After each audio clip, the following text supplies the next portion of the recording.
কেউ রক্ষা করতে পারবে না। মউত যখন আসবে অবশ্যই মৃত্যুর কাছে তাকে যেতেই হবে।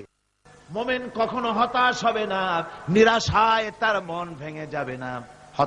হতাশা মুমিনের কলিজাকে কখনো ছোট করে দিবে না, আন্দোলন থেকে তাকে বিরত রাখবে না।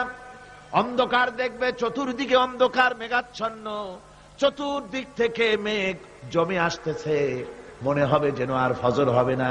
কিন্তু একটু পরে দেখা যাবে এই মেঘের ঘনঘটা দূর হয়ে গিয়ে সকালবেলায় আকাশে আবারও সূর্য উদিত হয়েছে, ঠিক না?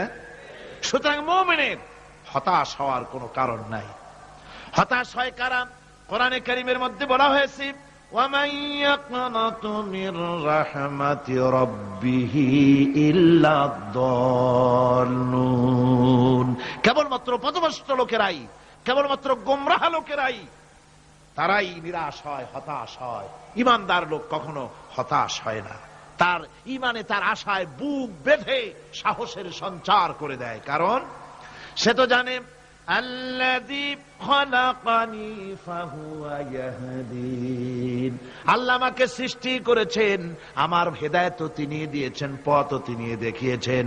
আল্লাযী হুয়া ইউতঈমুনি ওয়া ইয়াসকিন, আমি যখন ক্ষুধার্ত হই ওই আল্লাহই আমাকে খাওয়ান, আমি যখন তৃষ্ণার্ত হই তখন আল্লাহই আমাকে পান করান।